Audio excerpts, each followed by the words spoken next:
rápida de lo que en filosofía se ha dicho al respecto de los derechos de los animales, si los tienen, si no los tienen, por qué no los tienen, por qué los tienen. O también la tercera posibilidad, que es ¿para qué van a tenerlos? Que sería volver irrelevante la pregunta si los animales tienen o no derechos. Voy a hacer un rápido pasaje por la historia de la filosofía. La corriente que dice no tienen derechos, generalmente está basada en asuntos, como ya decía Natalia, antropocéntricos. O sea, solo los humanos tenemos derechos, porque estamos en el centro del universo. Tenemos una afiliación o una familiaridad con cualquier divinidad directa, por lo tanto, y el resto de los animales no, entonces ellos no tienen derecho. Esa tradición es, por ejemplo, la de la judeocristiana. Si ustedes recuerdan en Génesis, ahí Yahvé dice al hombre que domine sobre la tierra y que se aproveche de los animales para alimentación y para trabajo. Esa es la corriente, empieza la corriente con el no tiene derecho y tiene un sustrato antropocéntrico sustancial. El antropocentrismo es creer que los humanos tenemos una cierta dignidad, un privilegio de cualquier naturaleza o de cualquier origen que nos vuelve especiales con respecto de la totalidad del universo. Este antropocentrismo ha sido ya muy criticado. Nosotros somos animales como cualquier otro, tenemos necesidades animales como las de cualquier otro. Eso está claro. Nadie de nosotros puede sentirse ángel o semiángel o divinidad. Somos animales. Eso lo ha dicho en contra del antropocentrismo y a la teoría de la evolución. También nos descronaron de vivir en el centro del universo. Recuerden ustedes a Copérnico, que pensaban antes de Copérnico que vivíamos en el centro del universo y que todo giraba alrededor nuestro. Todo en el sentido universal. Las leyes, el universo, la naturaleza, todo giraba alrededor nuestro. Y la ciencia descentró este supuesto privilegio. Y ahora vivimos alrededor de una estrella bastante común, de un sistema bastante común, en una vía láctea, en una galaxia bastante común, entre millones y millones de otras galaxias. O sea, hemos sido descentrados. Pero ese antropocentrismo sigue actuando en nosotros, culturalmente y éticamente. Y si en sí tienen derecho, están basados en filosofía, por ejemplo, en Pitágoras. Pitágoras prohibía la violencia en contra de los animales. También Empédocles. ¿Sí? Dentro de la corriente cristiana también había, por ejemplo, San Francisco también se oponía a la muerte de los animales. Lo mismo creo que San Martín de Porres, el peruano, también abogaba por una hermandad entre los animales. Esta corriente, en cambio, la que dice sí tienen derecho, se basa en una tradición ilustrada de la fraternidad universal, de que sin diferencias de especies debemos llegar a una fraternidad universal. Esto puede ser romántico o idealista, pero esa es la corriente. Los que actualmente contestan sí tienen derecho los animales argumentan dos cosas. La primera, algo evidente, completamente evidente. Los animales viven y todo lo que vive tiene derechos naturales, derechos naturalistas, ¿no? Por el hecho de vivir. Ahora, eso de los derechos, ¿quién los ejerce? ¿O cómo los va a ejercer? ¿O cómo se los va a normar?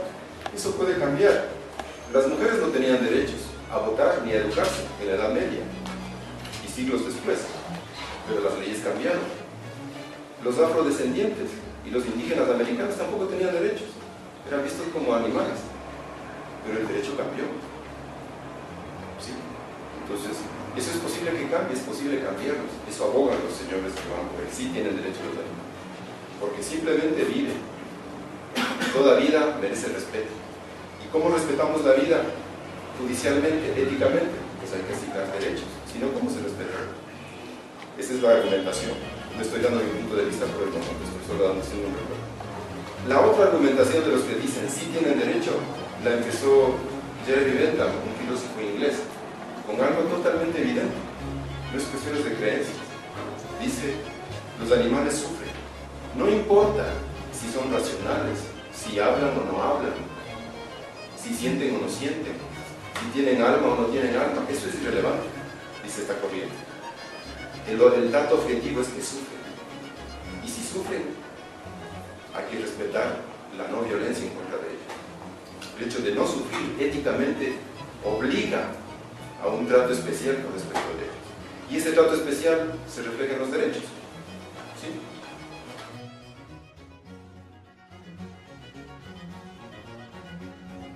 Esa es la segunda argumentación. Y los que dicen es irrelevante que tengan o no derechos, van por esta argumentación. En lugar de preguntarnos qué de racional o qué de humano tienen el resto de animales, que implicaría la cuestión de los derechos, en lugar de preguntarnos en qué se nos parecen como nosotros, racionales, libres, autónomos, ¿por qué no empezamos preguntándonos, más bien afirmando, nosotros también somos animales? Eso es lo que nos iguala al resto de los animales. ¿Sí? En lugar de preguntarnos en qué nos distinguimos, empecemos preguntándonos en qué no nos distinguimos. Somos animales. Pues dice, la cuestión de los derechos vendrá después, que nosotros somos animales, tenemos una especie de hermandad, y ustedes saben que genéticamente, con los simios, los mandriles, que aparecían en el video de inicio, tenemos un 99% de semejanza genética. Nuestro ADN solo se distingue desde un 1 hasta un 10%. O sea, no nos distinguimos evolutivamente. Esos son datos objetivos.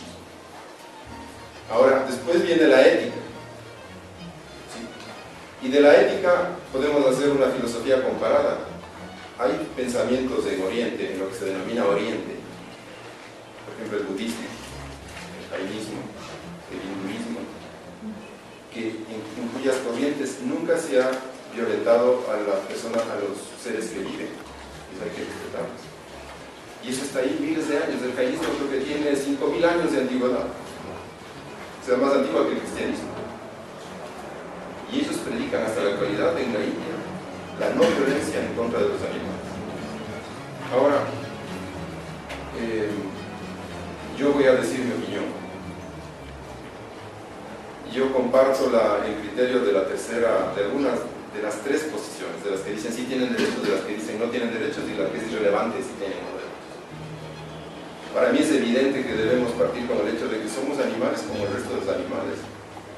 ¿Por qué tenemos que endiosarnos? Fíjense, el antropocentrismo está hasta en las ciencias.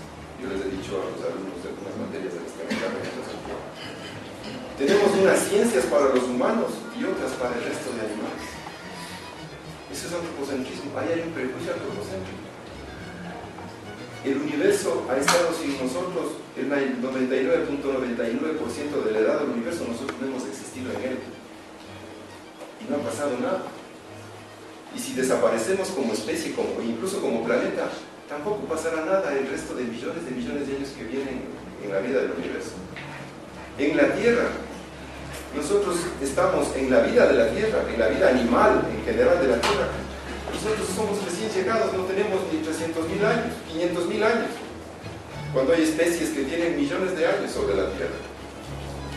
Entonces la pregunta es, ¿por qué ese trato inhumano, cruel? ¿Por qué hacemos sufrir al resto de animales? ¿Por qué nos ponemos indiferentes ante un perro callejero, ante un futbolista que patea una lechuza? ¿Por qué no sentimos ningún rubor cuando vamos al Kentucky Fried Chicken y no nos preguntamos, ¿y este pobre animal que me estoy comiendo, qué vida tuvo? A lo que quiero llegar es que por ser humanos y por tener esta familiaridad con el resto de los animales, hay que minimizar o hay que borrar la crueldad innecesaria con el resto de ellos. Y no estoy muy de acuerdo. Porque volverse cruel con otro animal no se deshumaniza. Permitir, eso decía Locke, otro filósofo inglés, decía que no se debe permitir que niños que están en formación de su cerebro y en educación acudan a sitios donde se maltrata a un animal o donde se lo mata por diversión. Porque como están en formación, ellos después, esa brutalidad que experimentaron, la revertirán en su trato con los otros seres humanos. El trato cruel, inhumano, innecesario, con cualquier otra forma de vida, nos deshumaniza. Hay una propuesta moral que dice: una poca incomodidad causada a un animal, para con esa poca incomodidad de ese animal tener un aprovechamiento grande para los seres humanos, es moralmente bueno. Por ejemplo, ordeñar a una vaca, ¿sí?, para procurarme alimentos, ¿sí?, esperar que la gallina ponga sus huevos para alimentarme de él.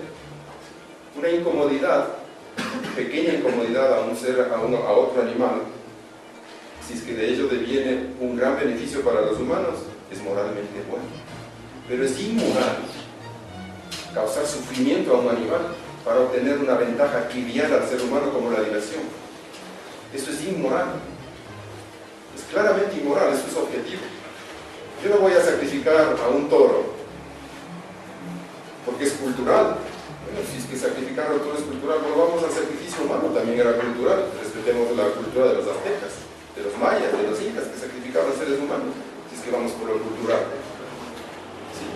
Y lo cultural también es antropocéntrico, porque se propone lo cultural como la máxima creación de la humanidad. Pero ya les digo, del universo.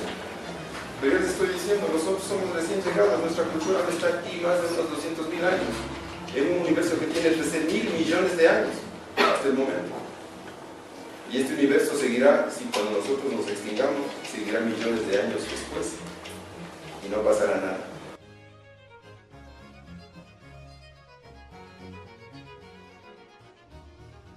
Yo particularmente no creo que los animales tengan derechos.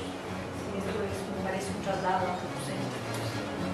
Si ves cómo volver sujetos de derechos y también sujetos de obligaciones. Los sujetos tienen derechos, tienen obligaciones, eso me parece un absurdo también.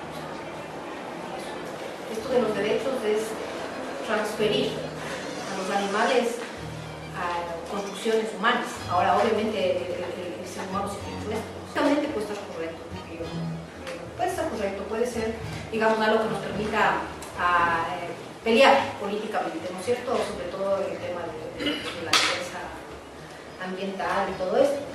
Pero eso también es político, es otra cosa.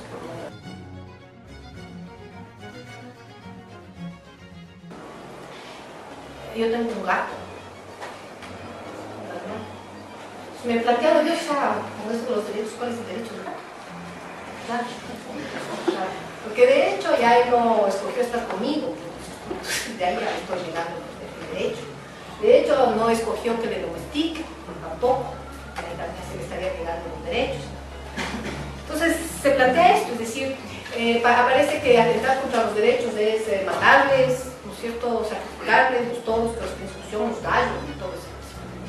Pero también puede ser violentarle lo de tener en la casa dándole comida para gatos. Podría ser también que estamos violentando sus derechos, ¿no es cierto? O quitarle todas sus, si es que todavía tiene, porque hay tantos años de domesticación, o mimarle, como se les mima. A nivel político tiene que ver con toda esta, digamos, resistencia al tema de la crisis civilizatoria que ahora se supone una crisis ecológica. Esa creo que es la intención, es decir, dar herramientas para parar y frenar un desarrollo civilizatorio, ¿no es cierto?, que se piensa ahora como destructor. Uno de los problemas de Occidente fue liquidar la dimensión de lo sagrado, ese otro absoluto, ese abismo, que es lo sagrado, y que permitía otro tipo de relación. Para mí una necesidad de volver a abrir, con eso que llamamos naturaleza, abrir un vacío, un sentido radical. Y no para los animales, que no puedo pensar por ellos, sino para nosotros. Me parece que eso daría pistas a este atolladero civilizatorio. Para detener esto, todo lo que sirva, yo lo uso. Si hay que poner leyes jurídicas que digan el que patea a la lechuza se va a la cárcel, está bien. O sea, porque para que entiendan, ¿verdad? Pero creo que el problema es más, está más adentro. Más adentro. Sí, entonces no son las leyes jurídicas para mí, sino usted como yo soy filósofo, hace otra ley que es de la normatividad básica. La violencia que es parte también de esto que somos humanos, que somos violentos, somos crueles y también somos compasivos, o sea, jugamos, ¿sí? Cuando esta ley decae, entonces sale otro autor, decía de otro, de la que se suele de las. Decía, yo comparto todo con Levinas, pero lo que no comparto es que solo ve la parte humana del humano y no ve lo inhumano. Y para mí no ver lo inhumano es peligrosísimo, porque solo cuando vemos lo inhumano y lo cruel podemos decir, aquí ponemos una ley y no se hace. Porque, pero si pensamos que todos somos humanos, compasivos, entonces comenzamos a hacerlo con la gana, más o menos así. Ahora estamos con el tema de que Occidente es el que cree que es separado, ¿no?, de la naturaleza, y entonces vamos a recuperar a los pueblos porque ellos creen que son lo mismo. Yo creo que es al revés. Yo creo que Occidente fue por la línea, o sea, el Occidente dominante, no digo que no haya otras voces que discrepen, pero lo que dominó fue el creer en esta línea evolutiva solo la parte de que somos iguales. Y está bien, también somos animales. Pero por eso para mí eso también es un problema, porque ese pequeño porcentaje de que no somos, para mí no debería servirnos para ponernos sobre los animales, ese pequeño porcentaje, sino más bien para crear este abismo de lo sagrado.